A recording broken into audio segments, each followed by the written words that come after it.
Hello everybody, this is Empress Ciku Kimani-Mwaniki, author, mountaineer, and a million other things in between that make who I am. I'm back.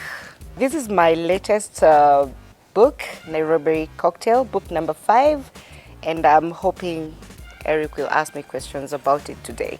Welcome back to Conversations in Literature, and this is another episode. We're going to have Empress Ciku, author of the Cocktail series of novels. So today we are with her, going to discuss her, I believe her 5th book in the series, Nairoberry Cocktail.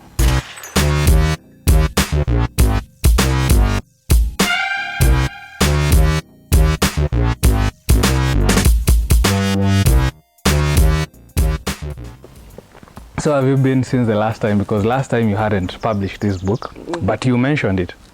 Yes, I did. Yeah. It's been a roller coaster actually. I feel like I've lived 5 years in the last 1 or so year. Actually, the book is what? It's about 7-8 months old now. And Really? Is that long?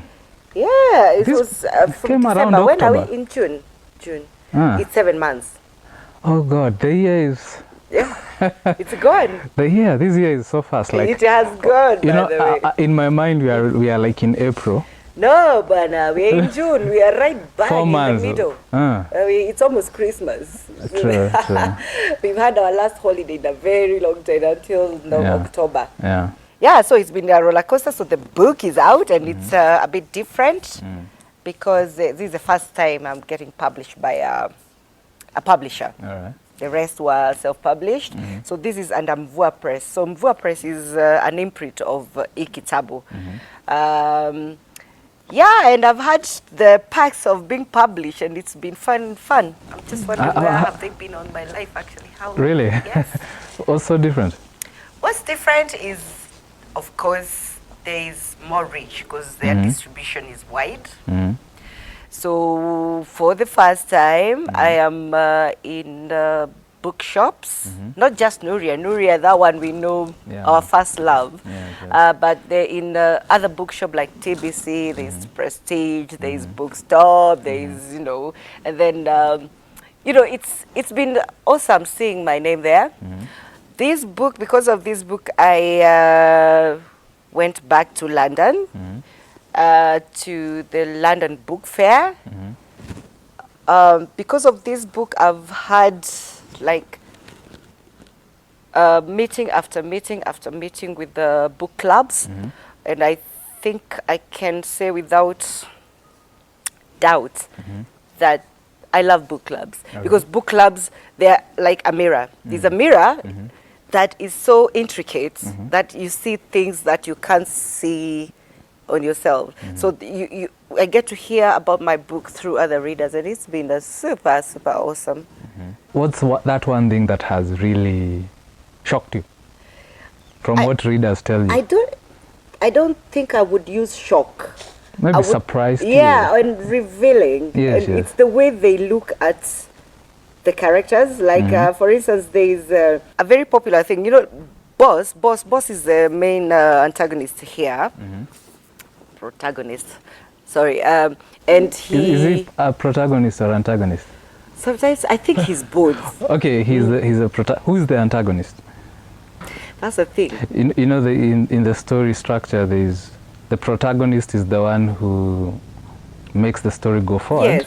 Towards a certain goal. So, and the antagonist is the one who is against that goal. But who would you say is the antagonist here? What's the goal of the story? That's the thing. That's why, because my goal was to tell my goal, which has ended up not being other people's goals. My goal was to tell stories of people, because when I look at everybody, I see everybody with a story. I look at a chokora and I wonder, why is he there? I look at a story of some criminal who was shot dead and I wonder, why did he become a criminal? I look at Eric and I wonder, how is Eric who he is now? So I have this... Or is Chizi Samuel and Kerubu, are they the antagonists? I don't know, in a sense, but they're also... like who are we supposed to be rooting for? The criminals or the people trying to stop the criminals? But That's the thing, because I would think the natural thing would be to root for the guys who are trying to stop them. And yet, in Nairoberry Cocktail, people ended up rooting for the criminals more than the guys who are trying to stop them. Is that because, isn't that because of how the story is written? It is because I humanize them. Yes. Yeah, it is because I humanized them, and that was also deliberate. Because like I said, I wanted to sort of make society take some responsibility for how we turn up. Because I don't think somebody woke up one day, oh yeah, I'm sure there are a few who do, but they woke up one day and they decided, you know what, I'm going to be a highway robber. There's a journey, and sometimes those journeys are triggered by something society. When I say society, I mean somebody who is a member of the society, and maybe how the society reacted to that thing. Like my main guy here, boss, he gets what? He gets sodomized as a kid, and then nobody, although people knew who had done it, nobody takes responsibility of making this guy pay for it. So what does he do? So he does it himself. You know, he takes revenge, or he evens the score. And at that point, he realizes, you know what, I'm responsible for me. So from that point, I would say that's when boss realized that nobody has him. It's him. He's got him. So was boss always going to be like that, or did we make him like that as a society because of all those things? Look at the other one, Naliaka. Naliaka, a young girl, then she's orphaned, and then the only person who is saving her is a prostitute, is a madam. Who do we blame for what Kerubo turns out to be? Naliaka. Exactly. I mean, yeah, for what Naliaka turns out to be. Do we blame her? Do we blame Queen? Do we blame the society that did not take charge of her? And yet, this is also a society that could not actually take care of her. Because you know, she came from her area was poor, and everybody was getting tired of even giving her extra plates. So the only person who could do it was this person who made her know that in this world there is nothing is free. You know, there's nothing for free. You gotta do this to get this. So I was hoping the society would be able to look at itself in the mirror and see. You know, the other's intent is coming out in your answer. The bad guy in the story. Yes. Is society. No, according to your response. Society is the bad guy. Is the bad guy. Yes. The bad guy. Yes. It is the bad guy. Yeah, I think he's a bad guy, because even say somebody did not have a reason to be like a criminal or something, yet he grows up in a society led by criminals, because we know very well that most of our leaders are criminals. They don't come, you know, brandishing guns and everything, but we know they are criminals. So so even if you are this straight guy, a point will come and maybe you'll say, you know what, it actually doesn't help to be, you know, to be straight. So kila mtu, you know, that's why I think the culture of something like kitu kidogo is very kawaida in this society, because you know you gotta give something to get something. Yeah. Msanii ni kioo cha jamii. Ni kioo jamani. Kioo cha jamii. Kabisa. And these days mnaitwa Mnisa. Inaitwa Munisa. Mnisa ni msanii. Oh, is that the new? Yes. Okay. Thanks for telling me. Never heard of it. Yeah, it's very, I saw these Ngogis, the late Ngogi. So I saw this from the Ghetto Radio when they did that announcement. They called him Mnisa Mnoma kwenye sector ya literature or something like that. They are amazing. I love Ghetto Radio. So the book is an indictment of society. Kinda, I would agree with that. Kinda, fully. I would agree with that. Yeah, I think it's just calling out the society. Is it your first book? You would say is that way, or would you characterize your other books the same way? I think the other books were also like that, but in a more gentle way. They were more gentle. Is a factor of there's something in your heart or is it more a factor of the genre because it's crime, and crime comes from a society because failing people, you fail people, they become criminals. You have an economic system that doesn't work, people become criminals. You have a lack of values, people become criminals, whatever, prostitutes, all those things. Is it because of this is how you feel as Shiko, the author, or is it that this is the genre, and if you treat the genre seriously, you will have to blame the society? Or the third option, were you drawn to this genre because this is how you feel about society? I kind of think I'd go with the third option. I think I'd go with the third option. And the fact also, I actually don't believe I don't believe there's absolute goodness in the world. But a lot of us like to think there is. And if we accepted that there isn't absolute goodness, but actually there's an evil person living in each and every one of us. It's just that some are able to control it more than others.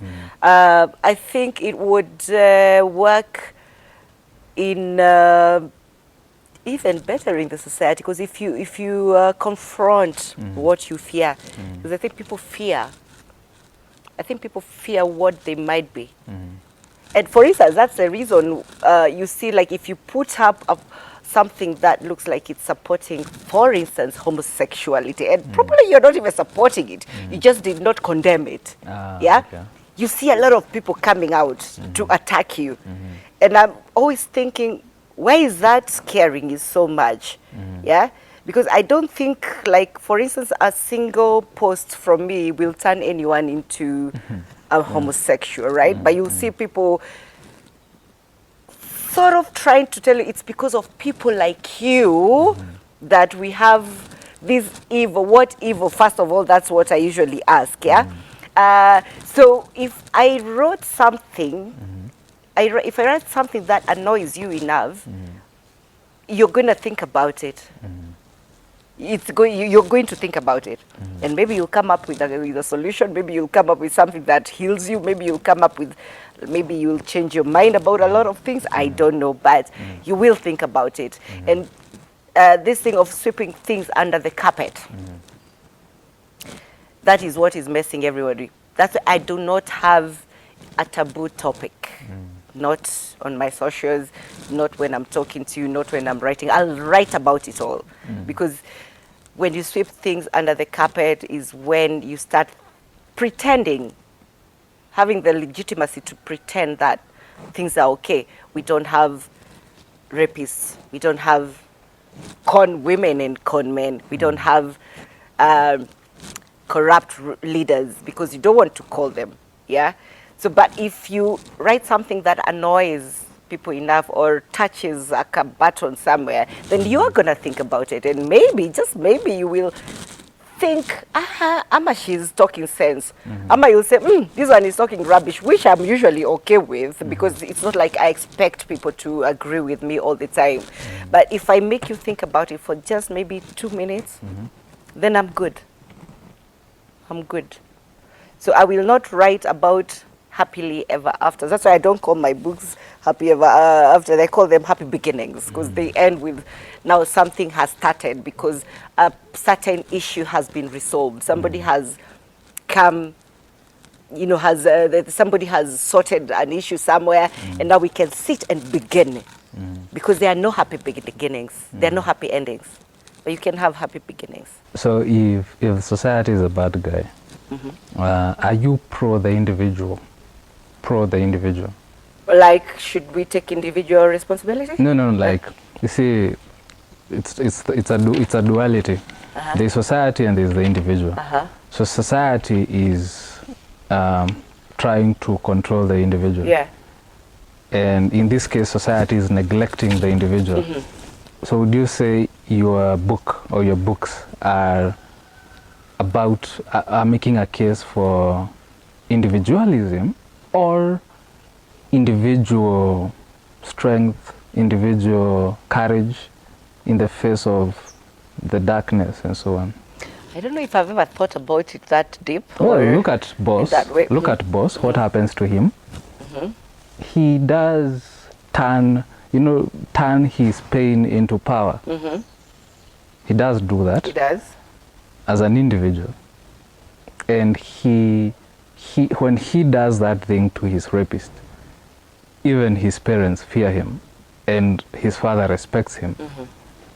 And he tests something that, we are told that he didn't speak for several months. 2 years. 2 years. He didn't speak after that event. Not a word, yeah. Not a word.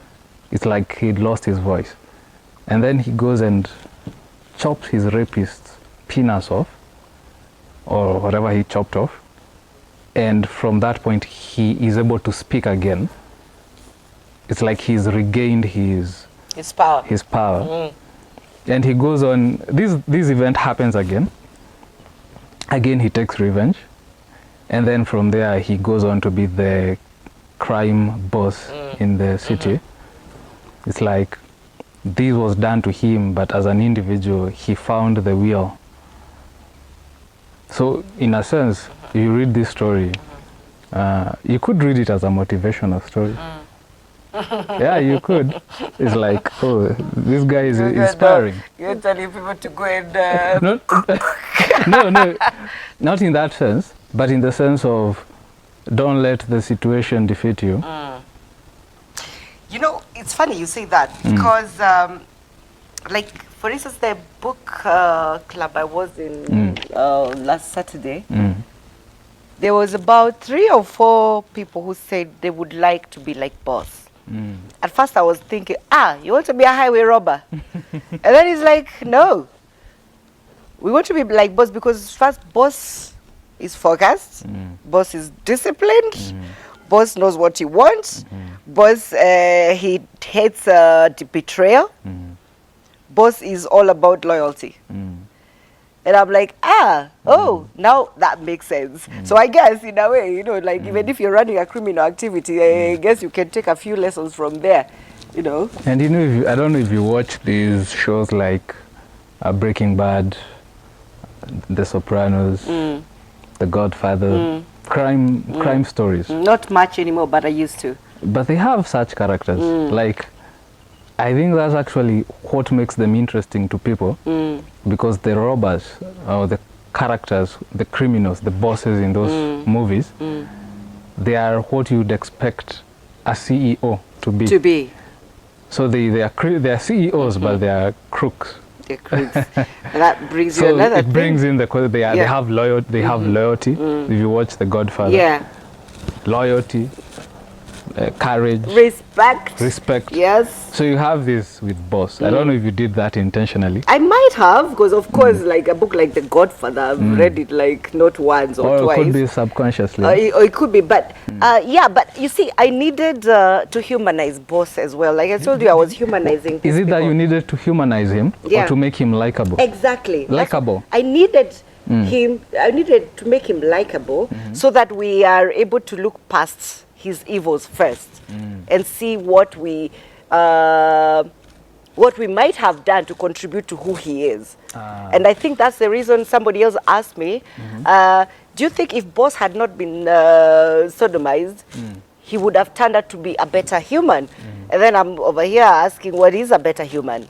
Like you say, you can have a CEO who is a thug because he's bullying his people, he's stealing from the company, he's asking for hongo so that he can give you a job there, that kind of thing.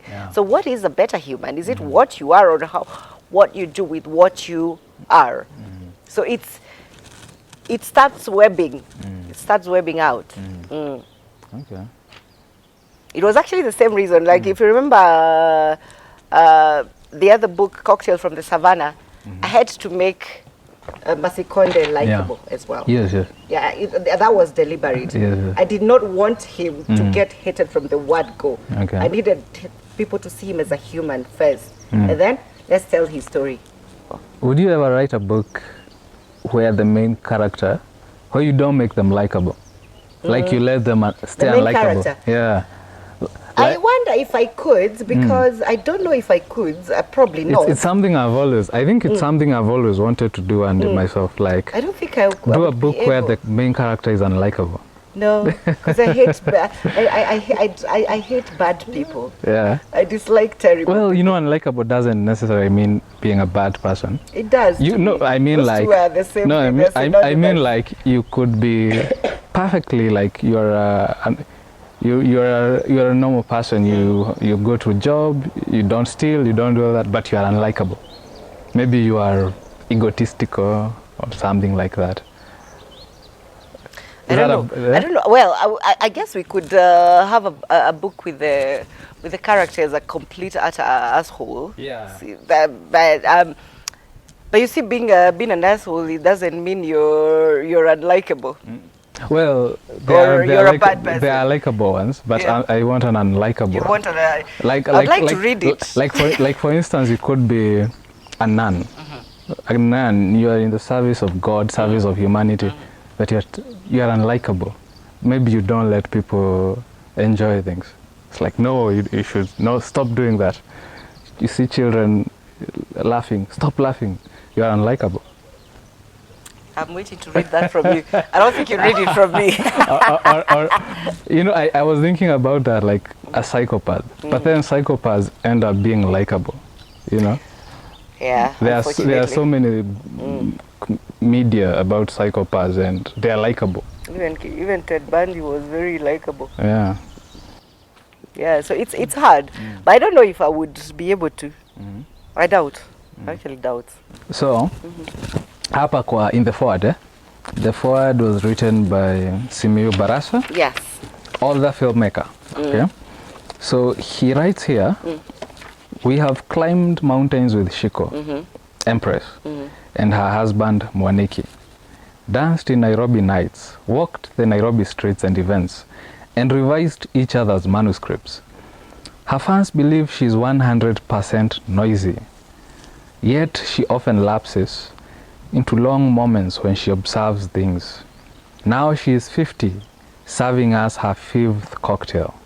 As we sip from the pages of this 5th novel, it is clear that her keen observations are what enchant readers with her unique blend of imagination, wit, and profound insight. So I like this because it's something I've also usually wondered about. You write very big books. To write a big book, you need to stay still for a very long time.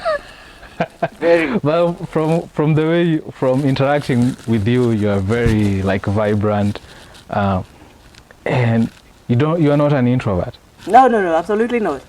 So it's like not even close. Yeah, so it's like, how do you get time to do this and the patience? Like I think I also go into trances. And that is why I don't have writing discipline. You know, like the way somebody will come and tell you, oh, I write for 2 hours every day. Oh, I write from 5 to 6. Or I don't have those. I can go for even weeks without touching a manuscript. One that is still ongoing. And then I'll sit and I can transnight and I'll continue. Like you write for hours. I can write for days with a few hours sleep in between. Because also I love my sleep. So when you see me not sleeping, then know there is something. So I'll sleep a few hours and then I wake up and then I continue. And then I continue. So I can write. Like you could just write the whole day. I can write the whole day. I can write the whole day. Of course, I need a few minutes of break in between. But yeah, I go into trances. When you first, is it something you used to, like before you started writing, was that something you used to do like in other areas of your life where you can be quiet for a very long time? Yes, and those are the moments people ask me, are you okay? Because they're not used to that. But yeah, the funny thing, Eric, is that I actually listen more than I talk. Especially when there is a crowd. Of course, when I'm with my friends, And then it happens all my friends are very loud people, so it's always a competition of who speaks more loudest. But when I'm with newish people, I sit and I watch and I listen. And you can forget I'm there. Yeah. I'm one of those people who will sit behind. Because I think it's very easy to know people just by listening to them, and I like to know who I'm dealing with, and usually I'm not wrong. Yeah, so I like how the book begins. You know, beginnings are. You talked about happy beginnings. Beginnings are beginnings of books. It's how they let us into the story, and they say a lot. So you don't get us right into the story fast. You begin like how you begin. You know how they used to say, "Hapo zamani za kale," or "Once upon a time." So there is that sort of formula. It starts with telling us a truth. To be robbed in Nairobi is like a rite of passage. This is the truth. So as a reader, I read that, I'm like, yes, true. And then it goes, indeed, Nairobi city dwellers wear their robbery victim belts with creepy pride, and anyone claiming to never have been robbed is low-key frowned upon, like they do not deserve to address pulsating humans. And then now you say, for 10 years, Boss and his band of thieves were responsible for these initiations into the cult-like Robbery Victims Association. So you can tell us what you wanted to achieve with this kind of beginning. The attention. It's attention. Attention. Yeah, because like you say, beginnings of books are everything. Actually, well, not everything, but a lot. Yeah, true. And I know I have abandoned books because of how they've started. Because like this first page, that's what you have to sell yourself to about 90% of your audience, or actually. So if you lose them here, it's going to be very hard to gain them later. That is how I stayed for,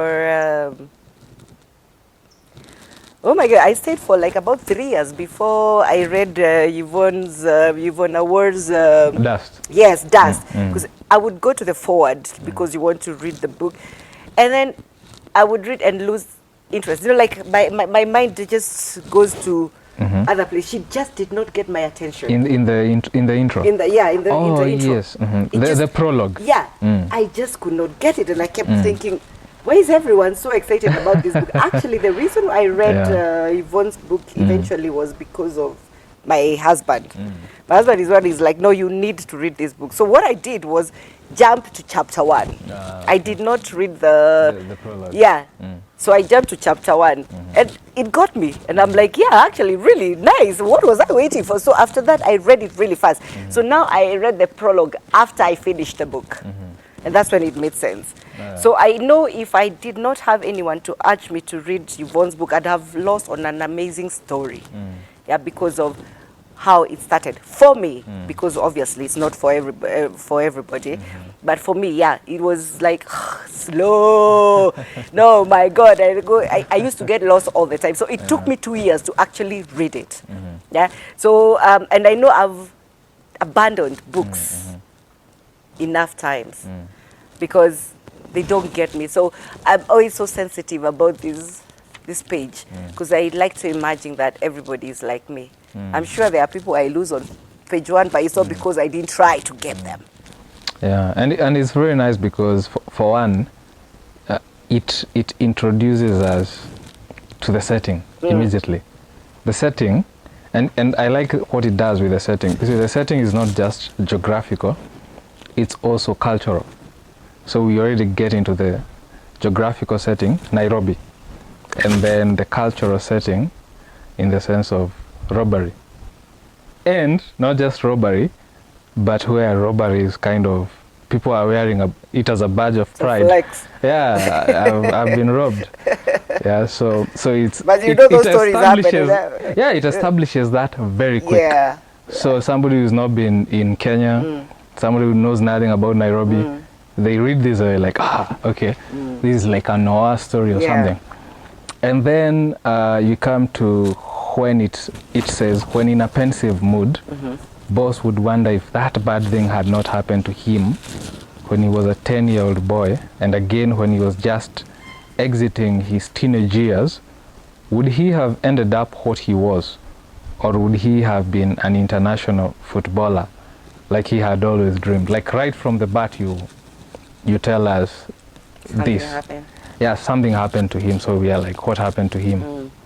And now we are wondering, and now of course when we read the whole story, this question is going to linger with us. So what would boss have been if what happened to him had not, and I think you asked that question earlier, what happened to him had not happened to him? What do you think as the author? You know, the other thing I've learned about this kind of starting is that a lot of people thought these were short stories. I don't know whether you thought so? No, I didn't think You so. didn't, eh? No. Maybe because you are more familiar with my work. But because this book has gained me very many new followers. So now, because I tell the story of Boss, I end there, and then I start on a totally different character on chapter 2. So like the first 3, 4, 5 chapters are about, it's like defining the characters. And then people kept saying, these short stories inaisha vibaya sana.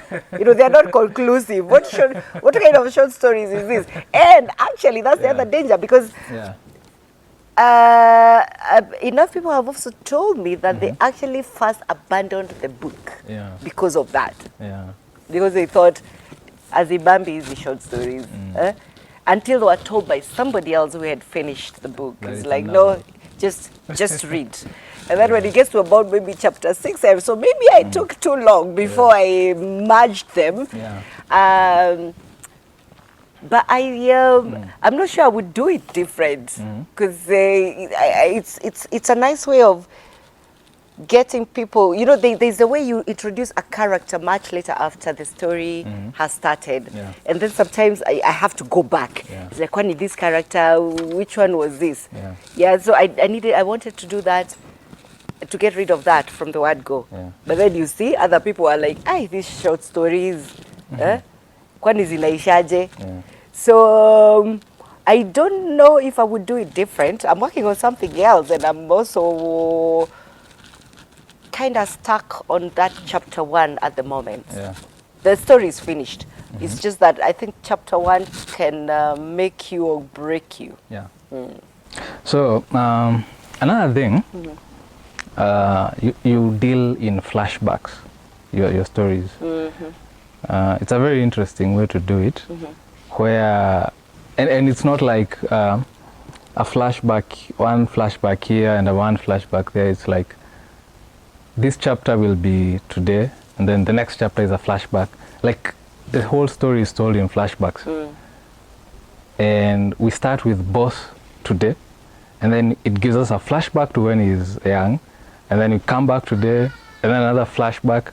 So it's like, you can tell me about that choice of why you write this way, because I find it interesting. I don't know if I would be able to track it in my head. I'm just wondering if it was ever a deliberate thing. But I find when you juxtapose characters then and now, you understand them better. Yeah, but you know, you have like so many characters here. So you are juggling very many flashbacks. Thank you. That's why we have the cocktail. That's why we have the cocktail. It's a cocktail. So all that. No, it's like, you know, like timelines. Don't you reach a point where you are like, you might end up having like a black, what do you call them? The black hole. What do you call them? Plot hole. Because of all these I things do have plot holes. That's juggling. why you have like about 7, 10 readings before you finish, because sometimes you lose it. And then because you've read the script so many times, you don't see it. That's why we have better readers also, because those ones are the ones who come to like, hey, by the way, what happened to ABCD? Then you're like, that's the kind of thing like Simiyu Barasa is to me. It's like, when you feel like now you've done all you can, apart from the editing bits, if you think I've done everything I can for this particular story, I'll give to Simiu. And him, he will point out like this in point form. Yeah, so you see him writing this, he's really done a lot. Yeah. So what do you think flashbacks bring to the texture of the story? They bring more understanding of the character, because when you're, like I say, when you're just juxtapositioning them at the same time, so you go there, that was when boss was here, now that he's here, then you're like, so what happened between these? Oh, is that what happened then? I think it just makes the character more understandable to the person, because if you wait too long, then you are at the danger of making people keep going back to the book, say, pale alisemaje, you know, like that one.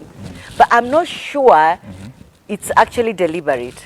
It's subconscious. So it's like that's this kind of story. Yeah, it wasn't a plan. I didn't sit and decide I'm going to be doing. You don't do this in your other stories. I think I saw something similar in Cocktail, Savannah. I kind of do. Even from Nairobi Cocktail, the first one, I play a lot with like again it says that we are what we were. Does that make sense? Yeah, we are what we were. We are what we were. So that needs to come into play. Is that part of like your philosophy of life? I think so. I would say it is. Because I know there's a lot of things that I experience, and this does not mean necessarily bad things, that make me what I am today. Yeah. So you are what you were. It's just that simple. You cannot escape your past. I think we may have mentioned this. The characters of... Okay, we didn't mention this. Now, let's say the characters of Queen and Boss. These are very similar characters. So, Boss is a boss. Actually, their names say it all. Boss is a boss, Queen is a queen, but not in the lesbian... I don't know. Yeah. Boss is a boss, queen is a queen of the brother. Yeah. The names say it all, and they bringing this idea of the noble-hearted rogue, like what do you call this guy? Robin Hood. So Boss has that sort of thing because he is taking care of these street children who are his family. So he's somebody who is stealing from the rich and taking care of the poor. Yeah. Then you have, so he has a noble heart despite being a gangster. And then you have Queen. She's not a hooker per se, but she has hookers. So it's Queen is a virgin, by the way. Yes. So, but it also falls into that idea of the hooker with a heart of gold. I call them criminals with a conscience. Yes. So, what was your reasoning behind these two characters? Again, to humanize them, because we know that happens, actually. And also to make people look at things from a different angle. Take Naliaka. And by the way, maybe I should say that writing Naliaka's character was... Naliaka's character was the hardest. It really was the hardest thing, because I don't know why I kept thinking... Really? Yeah. I thought she was exactly like Terian from Cocktail of Savannah. It was really hard for me to write Naliaka, so especially the abuse. Especially the abuse, because I kept thinking she really does not deserve this. But I needed to make it really brutal. I needed it to be brutal. So... Naliaka's character made me sad when I was writing. You know, I'm like, you're being unfair. Why you know, like... Yet, we do know that there are things like what happened to her happened to people. Yeah? And again, we trying to say no to sweeping things under the carpet, like they don't happen. So now, Naliaka, remember when Queen was telling her, you have no one. She had no one, literally. She didn't know who her father was. Her mom just died. And then she's 16. She's going to go out there with no education, with no guardian. What is the likely thing for Naliaka, for it to happen to Naliaka? Get married to the first person who tells her, come, I marry you. Sit there, make money. Not make money, make babies. That's it. So, you know, the whole vicious cycle happens. So either way, probably marry an abuser who is a philanderer, you know, so she probably would end up with a disease she did not deserve. And, you know, a lot of people do not deserve that disease, by the way. Then here is Queen, who is telling her the reality. It's like, look, the end game is sex. Somebody is you're gonna have to use your sexuality, your body to survive at this point. There's like no two ways about it. So you choose whether you want to be in charge of that or you want somebody else to be in charge of your body. It's the reality. Yeah? She could have chosen to go and marry you know, like the next guy, sit there. That guy will, I don't know, I didn't see any way of Naliaka. Maybe I'm not hardworking enough in looking for the solutions. But for me, there were very few options for Naliaka. Extremely few options. She was naive. She was underage. She was innocent. She didn't have parents. She didn't have a job. Where does she start? Queen. And what does Queen do? Take her. Fine. We know the brutality that happened, and that was actually my bit that got me really upset. And especially maybe also it's because I know somebody it happened to. She wasn't a virgin, of course, at that point. But I've often spoken about my two very close friends who are prostitutes. And one of them told me that it happened to her. So it was like making my friend relieve that particular thing. Oh, when she read the book? Yeah, no. Now, when I was writing it, my friend is dead, unfortunately. Yeah, so she died some time back. But yeah, it was like making her relieve a pain through a different character. Yeah. So yeah, Naliaka was brutal, but I think Queen was her best option out of all the options that were available for her. You know, sijui kama unajua wewe ni mnoma. Najua. Lakini hata ukiniambia siwezi kataa. Yes, like I don't know, I think your books are the most exciting books. Keep talking. Being written now. Keep talking. No, like readable.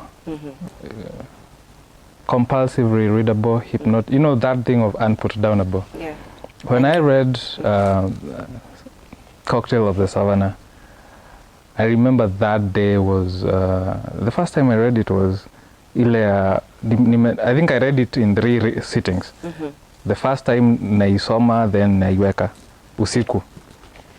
Then I think another sitting was during the day, and I didn't know there was something I was supposed to do that day. But then before I did that thing, I opened the book, and I ended up spending the day on that book. So that was Cocktail of Savannah. This one, I started reading it on the way to. I was going to Nakuru, so in the shuttle, I was reading it, and back later when we were coming back, and I read it, you know, constantly. So they are very compulsively readable. First, because I don't know the plot. The plots are fantastic, and the characters. You know, you write very interesting characters. You've called it a cocktail of characters. So you have very interesting characters. So you have Boss, who is a gangster, but he has a good heart. You have Queen, who is a madam, but she has a good heart. You have Chizi Samuel, who is a cool kid, but he is pretending to be a chokora. Yeah, I like this, the contradictions. You have, like, all these characters, they have these contradictions, they have these, you also like to damage them. Can you speak on that? Like, you like to damage your characters. Yeah. Nobody comes out unscathed.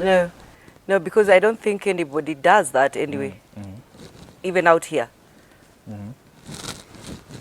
If there's anyone undamaged, I'd like to meet them. And by damaged, I don't mean it has to be all this brutality and stuff like that. It can even be stuff like you've been conned. Your boyfriend or girlfriend has been snatched by somebody. Oh, life damages you. Actually, life constantly damages you. It beats you. It doesn't beat you hard all the time, but it just makes sure that you're walking on eggshells. That's what I think. And anybody can come out of that undamaged. Even the tension of like, okay, what's the next move? You know. I would like to meet that person. And it's also the bits of you're not what happens to you also. You're how you react to what happens to you. Because these characters, they don't stay down. They come up. They fight. They fight. They fight and they fight. Because now, if you don't fight, then you're dead. You may not be dead in the body, but your spirit is dead. And I think it's even worse than dying in body. Having a dead spirit is terrible. What do you think stories do for us? Stories. For me, first, they entertain me. 2, they will teach me. 3, sometimes, right, when you ask that question, you see this book, yeah? Yes. Hi, scholar. I got your book. So now this book, I've had it since it was launched. I haven't read it. I've had a few false starts, not because there's anything wrong with chapter 1, but because I know the book will trigger me one way or another. So I need to be in a state of mind that I can take what might happen. Maybe it won't happen, but might happen because my daddy used to be a businessman in West Pokot, and shit happened.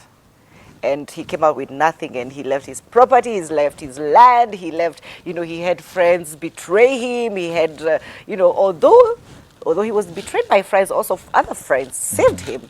So it wasn't like all bad, but end game is like that killed my dad's spirit, quite honestly.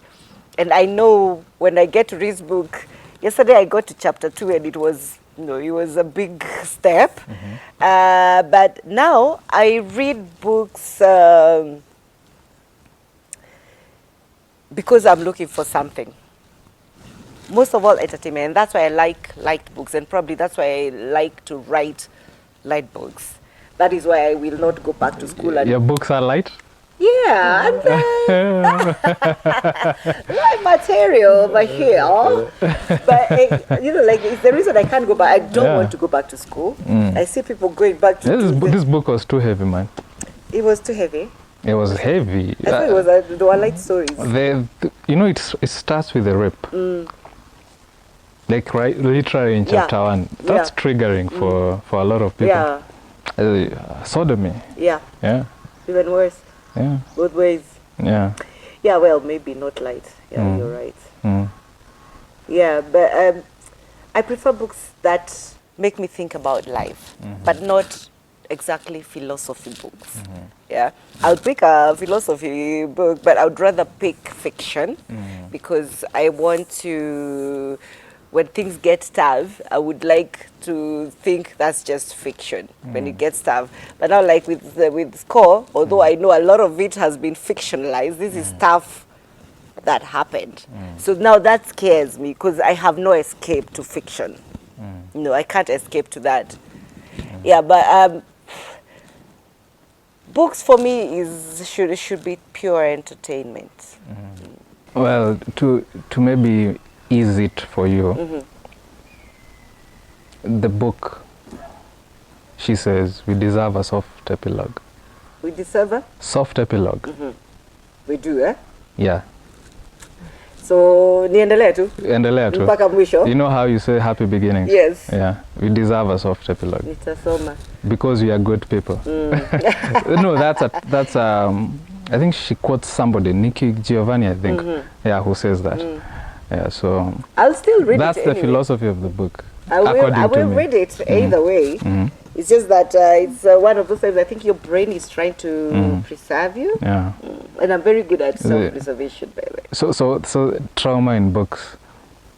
So you feel that the trauma in a story, to a brain reading the story, may be indistinguishable from actual trauma?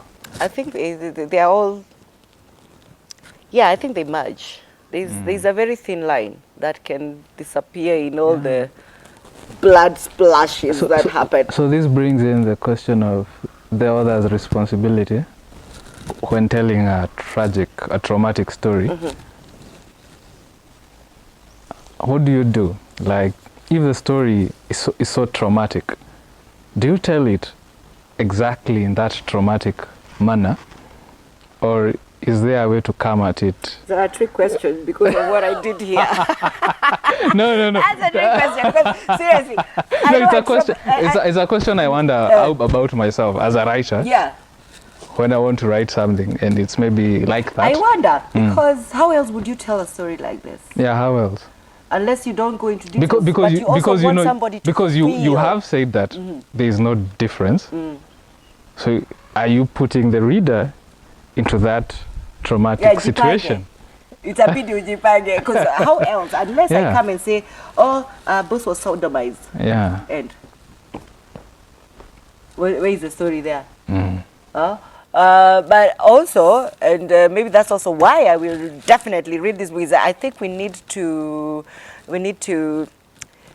face our fears and our feelings, those feelings that we fear so much. I fear sadness. I hate sadness. So I will try to avoid things that make me sad. I like arguments, though. But yeah, I like arguing. If you can, you can check that from my Facebook. I like arguing with people. But you see, arguing doesn't make me sad because arguing makes you know people. True. Because when you argue with people, they come out. Their person, the real person comes out. And if you keep at it, sometimes when I have energy, I will keep pushing buttons, and in the end somebody will come out and like, now we are talking, now we know. So arguing and sadness, for me, it's, they have nothing to do with each other. So stories that cross on human rights, they really make me sad.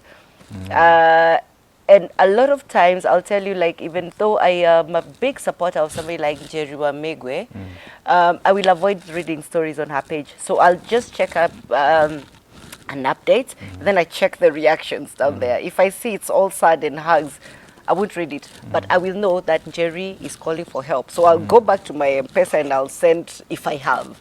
Because I know she will always need financial support. So I will avoid sad things because they make me really sad, and I don't like being sad. But also, maybe that's why I will write things that are so gory so that it comes out. Could be an escape for me. I'm wondering, this is like therapy. Yeah, writing, eh? This is like therapy. Oh, talking to me. This is like therapy. Yeah. So, when a writer writes, you can't avoid putting yourself in the characters. Usually all the characters, actually all the characters, because you're the one who wrote them. Even the ones you base on people you know, you can only base on your reflection of those people, right? And your reflection of those people is usually a reflection of yourself. You know how it says that we see the world as we are. But then there are also characters who feed a lot from us. And I would want to ask you, which character in this book was the author in the book? Which character was the author? Yes, but I want to make a guess. I'm actually trying to think who was maybe more of the author, because there's, like you said, there's always... Was it Kerubo? She struck me as being similar to this character in the Terian's friend. And she was working for Masikonda in... Yes. She struck me as being similar to that character. Yeah, I think so, because also those are the kind of women I would be friends with. Because they've got Like these characters speak like you in a sense. In a way, I think their language is similar to yours. I think they do, because like a no-nonsense. Yeah, I was going to say like they're like the get over yourself kind of. Yes. You know, like I see that. Yeah, why are you mourning? Yes. So I would actually agree with you. I would. Yeah, Kerubo hates people. I don't hate people, but I'm very dismissive of people who are annoying. But she hates people. Well, I would be out there getting to interact with people. She just wants to go and hide. But yeah, her kind of attitude, I would definitely say yes. Yeah, but she's like the other like the other characters. She's gone through a lot. She's an orphan. Was she an orphan? Yeah, when she was bigger, she was orphan. Yeah. It was probably worse. Yeah, but she was scavenging. Her parents were alcoholics. They didn't take care of her. She was feeding from the trash until she was 6 years old. Then this Mrs. Kamau takes her in, and well, she not takes her in, but takes her to school. So she's still living with the alcoholic parents. Yeah. So these characters, they've seen some shit. They've seen shege. They've seen shege.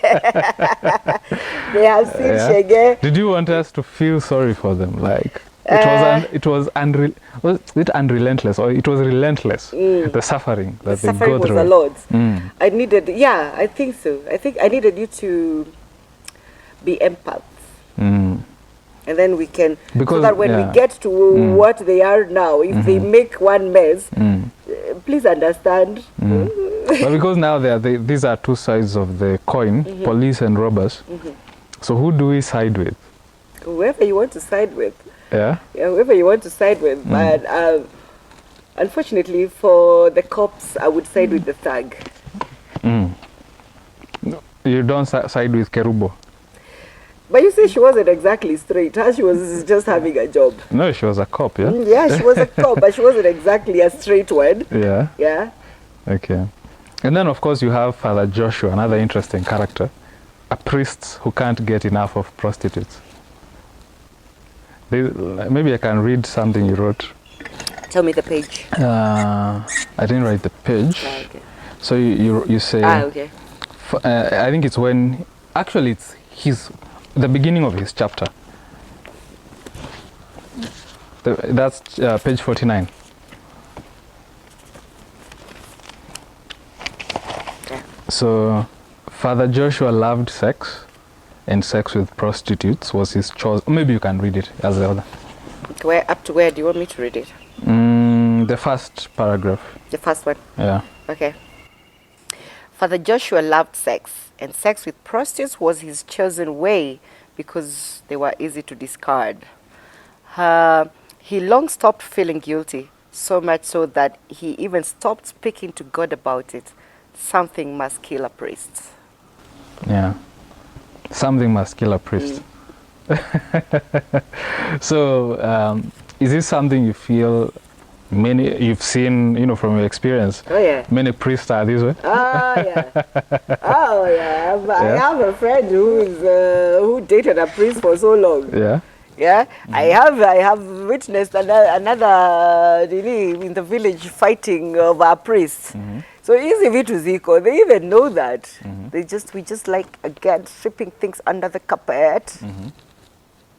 But they're there. Another one, they left priesthood because he fell in love. So Zico. Then he says, Father Joshua had met prostitutes so bright, they should have been the ones running the economy. Women so beautiful, they should have been beauty queens or models on the catwalk. Others he was unable to describe because they were a combination of many fascinating factors, and Kiki was in the last group. Well, as the other, maybe you can describe for us what are these fascinating factors. What of the Nini? Yeah. Like the way they, I mean, have you ever sat with a drunk, I want to ask you about a prostitute. But have you ever sat with the village drunk? And you had such a deep conversation. Yeah. And you're looking at this person is like, what happened? where you, what you are. Yeah. It's the same thing with this thing. I told you I had two friends. Two of my friends were prostitutes. One died, one retired. And how did you become friends with them? Like, were you maybe as a journalist doing research? No. One of them we used to go to the same local pub. We used to go to the same local pub. I think it was my first job, and where I used to live on third floor, and the local pub was on second floor. Okay. Yeah, it was like that because we actually used to live in lodgings. The owner had converted the lodgings into self-contained rooms, which we went to. So we would pass by there, and she used to come there a lot before she went on her thingy. And she just decided she liked me. So she'd come there, sit with me, talk to me, and buy me alcohol. Sometimes she'll make me buy her alcohol. And at some point, I was like, I actually like this guy because she was really funny. She was hilarious, and she was gorgeous.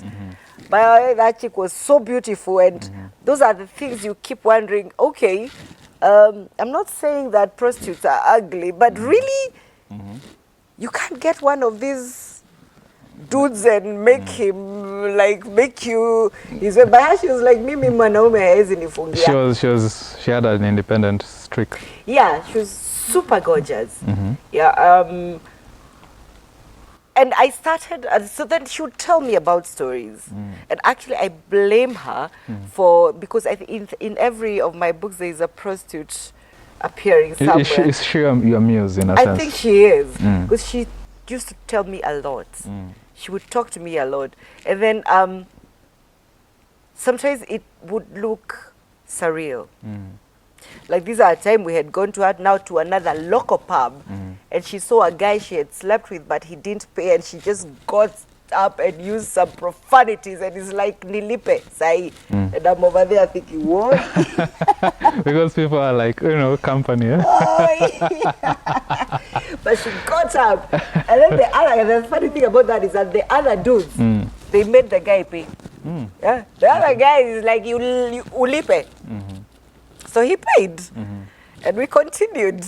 Yeah, we continued paying, and everybody was buying us alcohol. But I think a few people left there thinking I was one. But I think at that point I was so already beyond care of what you're gonna think I am. It didn't matter. It didn't matter. Yeah, because she was awesome. It was worth every minute. How old was she? We were in our early 20s. Okay, so it's a long time ago. Yeah, it's a long time ago. But she died in an accident. Died young? Yeah, she wasn't 30. Okay. Yeah, she wasn't 30. So that was hard. And then I didn't know because I was out of the country. Have you read Nairobi Cocktail? Not yet. There's a character there called Naserian. Naserian is her a lot. Okay. Actually, I think I poured more, about it, maybe 70% of that character is now my friend. Then I was in school with her, and yeah. In school, like high school? I'm not going to say. Allow me, could be high school, could be college, it could be primary, but we're in school with her, and yeah, she chose that life, and she did it. Now she's retired. Yeah. What about gangsters? Gangsters, I've known a few. Yeah. Enough said. Enough said. I've known a few. No, I mean like known a few enough for them to inspire your characters. Known a few of them for me to know that they are not 100% bad people. That they are bad people? Absolutely. So are you. It's just the degree that matters. And I'm not encouraging anyone to be a gangster, by the way. No, absolutely. I don't think anyone should be taking anything that does not belong to them, whether forcefully or not. So let me just make that clear. But the only difference between the gangster and the politician who siphons taxes is that the gangster is in your face. Yeah, their hair is like, nipe. Yeah, but that one is doing their uko. But I don't think anybody should be taking anything that doesn't belong to them. So I'm not asking people being in it, but They really are breathing humans. They really are. And there are people you will sit with them and for a minute you forget that this guy could just turn on you any moment and decide they want what you have. There's this painter who painted like one of those big, interesting paintings. Like it has everything, and let's say it has the painting. There's an apple in the painting. Okay, I don't remember what it was. Let's say there's an apple, but it's not the only thing in the painting. There's a lot. Like there's a whole scene, but there's an apple, and then the painter will be like, "I painted this painting, but actually what I wanted to paint was that apple. That apple is what I wanted to paint." That's what I wanted. Is there something like that? Everything else was an extra. Yeah, is there something like that for you in the story? Like this character is what I wanted to write, or this particular scene is I what... wouldn't be as sure as the person who painted it. No, I don't think so. I think everything there was supposed to be there. I don't mean not supposed to be there. I mean like something which you really cared about. Yeah. I see what you mean. But like when you did it, you were like, yeah, I did it. Humanize them. Maybe we'll find a solution. Yeah, it's humanize them. Like that's the thing you wanted to do. Yeah, I think that's the thing I do in all of them, in all my books. Humanize everybody before. The only people I will refuse to humanize is rapists and you know, you know that you cannot touch. Yeah. You cannot rape people and to be a human. So that one I refuse to humanize. Whether it's children or grown-ups, whether it's male or whether it's female. Now I refuse to humanize those. So I don't think you'll ever find any character I've created who has done that. That is going to be here, because rape is a very calculated mode of punishment. Rape is not abrupt. No. You know, I don't know. You were having this discussion with the scholar when she was here. We discussed Tekayo. I know you remember that short story. And I don't know, she came up, she mentioned this quote that morals also have aesthetics. Like there are some bad things that are ugly. That is true. Yeah. So like a robber could be sexy, but a rapist? Never. Nah. Never. Yeah, that's why I don't understand you know where I'm going with this. That's why I don't understand Christianity, that all sinners will go to hell. You can't tell me that the rapist will go to hell with the guy who stole those shoes. What sense does that make it? You know, that kind of thing. There, some things are just uglier than others, really. Yeah. Yeah, it's, no. Rapists cannot. And I'm talking this actually, as somebody who almost got raped by someone I knew also. Wow. You know? And what is annoying is that this was somebody you trust. That's why I'm saying rape is not abrupt. And this is somebody who had never told me, oh, Shiko, by the way, I'm into you. So, you know, give me a reason, give me an excuse, give me a chance to say no. And then you can tell me, I'm not saying that you should anyway, but this one was from nowhere. Make you vulnerable until you trust this person so much. And then they get you, and then when it hits you and you're thinking, wait, who are you? Yeah? And I think I was only saved, I came out very injured, but he came out more injured. But I think it was because, first I was lucky, because I can't say I was stronger.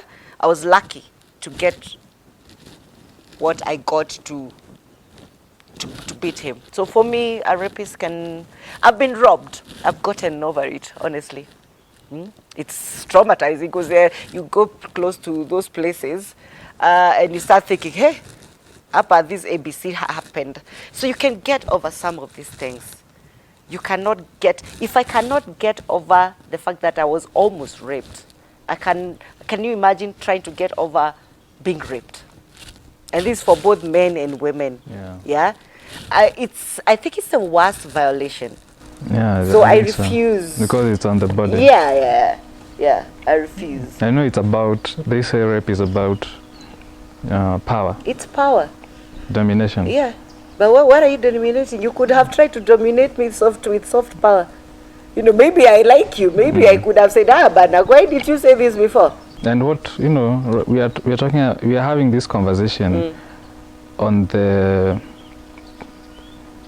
I don't know if the word is backdrop or what you would call it, aftermath of Boniface Mwaniki. Yes. He made those that confession about what they did to him. That was about power. That was power. That was nothing but power. Hakuna kitu ingine. I think actually rape is the most is the biggest weapon you can use on anyone. So for me, nobody can negotiate with rape for me. Nobody. Not my characters, not anyone. No. You know, when you said that, you know, it was something to celebrate when such a person is taken out. I think even in the book, when boss has his revenge, the reader celebrates as well. Like, good riddance. Yeah. And then I think it's, we were saying rape is about power. It's poetic that boss becomes the epitome of power. After they try to take that power. Yeah. But then you robbed him of his ability to, you know, procreate. See, I gave him back. Yeah, but he'll catch up. He has time. He's a young man. He's a young man. He has time to catch up. Yeah, for the duration of the story and before. Yeah. What was your reasoning about that? Because I needed to give him a great weakness also. Interesting. To give him a great weakness. He was too strong. Yeah, that was a great weakness. He needed to have a great weakness that, you know, can you imagine? To make him humble. Yeah, I guess, because, I mean, can you imagine this boss? And then somebody tells you, actually, it does make sense, like, you know, power corrupts, absolute power corrupts. Exactly. Yeah, so maybe it also explains why he's a good person. Maybe. But now that you've given it to him, let's see, maybe there will be boss too. But he has his happy beginning, so now it's up to him to do what he wants with it. Yeah, so I read some quotes for you. Hurt people. How do you think in relation to? Hurt people. I think that only applies when you do not confront your feeling, how you feel. Yeah, because we've all been hurt at some point by one person or another. But if you haven't healed, you project. So hurt people. Yeah, but I think if you heal. You need to heal. So this other one I like. This one I can even quote it from memory. The world breaks everyone, but afterwards, some are stronger in the broken places. Hello, boss. Yeah. Hello, boss. Boss, yeah? Yes. Hello, boss. Samuel. Kerubo. Hello, Kerubo. What about Naliaka? Even Naliaka, broken. That girl is strong. And that character, she's soft power. She's not in your face like Kerubo. But Naliaka is a very strong character. Let's talk about storytelling. There's this quote I like. Storytelling is the calculated release of information. Is that comes in with the flashbacks? That is so philosophical though. I don't think that hard. No. Think about it. It does make sense. Basically, what's a story? It's just it's information you're yeah. That's why you have a long book. So I would say so. It's information you're giving us about the characters. And you tell us about boss has there's a whole ton of information. Pole pole tu. Yeah. Kama dawa. Yeah. But what if you gave it to us, all of it in the first, like you don't hide anything, you tell us everything that happened to him? Then I wouldn't be able to be here sitting with you discussing and dissecting this. Yeah, yeah. So yeah, no, I think it's more fun. So how do you decide what to tell and what not to tell yet? Well, what to tell? Have I never told you how my characters also become dictators? Because at some point I'll have an idea of a character, and then they take the other route. And at the beginning, remember I told you it's like I get into a trance. So now even these characters become, it's like they're writing themselves. I know I'm the one who's doing this, but sometimes I read back and I'm thinking, oh, okay. So that kind of, so I don't think I have control. I like that. I don't have control of what I'm writing. Is they will just write themselves and they'll pour out until they've finished. Because look at a character as a liquid that you unamwagilia tu pole pole. Si kisha itawacha. Yeah. Because somebody else was asking me, how do you know you're done? Say, I don't. You just, that's it. Yeah, there's a question I was asking Peter Ngila, I'll ask you as well. The sense in which a book is an entity in itself. It's a like there's Shiko and there's Shiko's books. And the book, you say the book writes itself. So the book has its own life. And the book is bringing itself to life the way it wants, not the way Shiko wants, yeah? So in a sense that Shiko is just giving birth to the book, right? Yeah, you're a vessel. Yes. So if you are to talk about that, like your books as characters with their own personalities, what do you see different about your books, their personalities, these babies? I think Nairoberry Cocktail is definitely very masculine, kind of rough, kind of Django, sexy kind of man, yeah? Yeah. That makes sense. Yeah. So this one is more for men, in a sense. I would say, and actually they've ended up reading a lot. I think this is the first time, I don't know if it's more, but they've read it more than they've read my other books. I can see that. Yeah. They've read it. Because I did feel the other book was like a soap opera. Yeah. And this one was, a thriller. Although the guys liked Masikonde. The girls? The guys. The guys. Yes. The dudes wanted to be Masikonde. The girls wanted Masikonde. Yes. Yeah, so. Yeah. But now here, this one is like you set the story around a ragged man. The whole story. And it's full of, it's a man's world in a sense. What about Savannah? Savannah is... what is she? or what is he? Savannah is a very, let's say, Savannah is a confident working girl. I think Savannah is, what's her name? Nani is Masikonde's assistant. Ah, okay. Yeah. Oh, that's the soul of Savannah. I think so. And Boss is the soul of this book. Yes. Oh, interesting. Because she's the one who is kanaangalia kakiwa mbali, but she kind of has influence everywhere in all these characters. What about Chizzy Samuel in this book? What do you think? What do you mean? Don't you think he's also influential in a sense? But then Chizzy is my daughter's favorite character. Yeah. I don't. Is he influential? I think he brings the sexy in the book, the seriously sexy. When the book comes now to the public, there's a book you wrote and there's a book people read. What's the book people have read? The book people have read has made them open their eyes a lot about people. So actually, in a way, the book I wrote has been also the book people have read. Because I needed people to get curious about stories and about why are we here.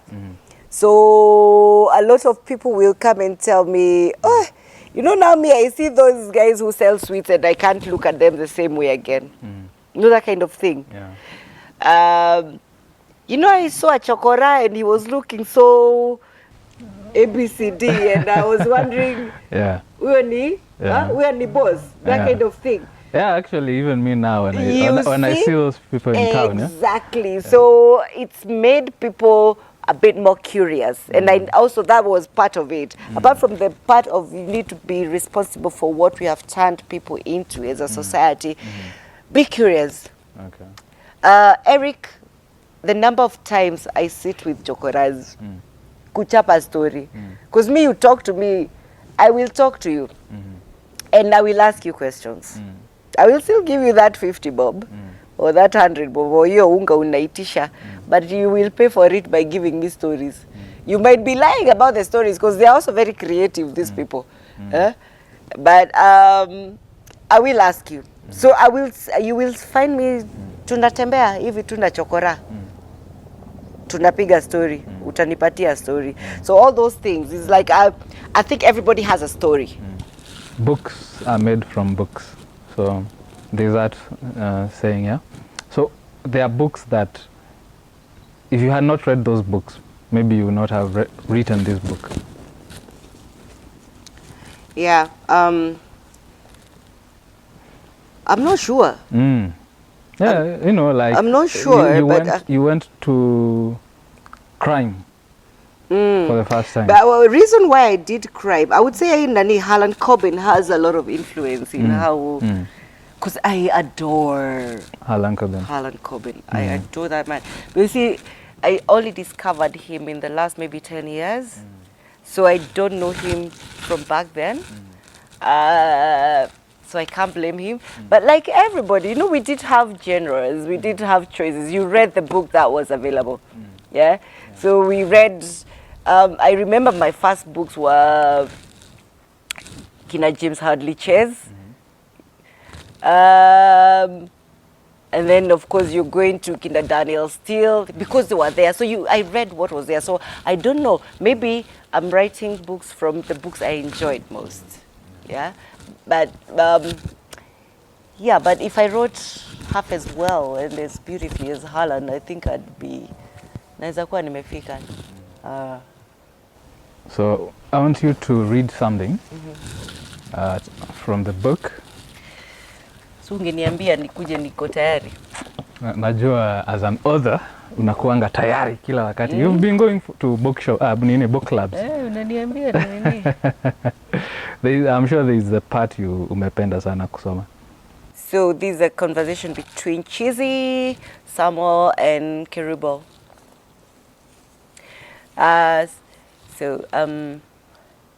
Chizzy Samuel sniggered as he watched Kerubo walk towards the booth in the morning. He was, however, glad because instead of the dejected girl he had expected to see, she walked towards him with a smile and a bounce. Don't smile so much. People may suspect you're in love with a madman, Samuel said. The horror, she feigned shock, taking a seat next to him. You're late. Shoot me. Where are my boots? I will get you a pair when the hawkers come in. I refuse to spend money on new boots for a madman. You have a hangover? Brr. What's your problem, mother? She removed an unfamiliar flask and food warmer. I would congratulate you for buying new utensils, but they don't look new. He pointed at them with his mouth. I did not sleep at home, but I drove you home. You also left my legs with me, she said with an eye roll. Gosh, glad you have your salty self back. Where did you sleep? Selena's. I felt lonely when you left. Can she give it as good as I can? You rate yourselves too highly, mister, she laughed. But she and I have something in common. We like our men rough around the edges. Well, they don't come rougher than me. Feeling better though? Oh yeah. And then on some other news, I convinced her to ask John Ted to let her visit his workplace. Impressive.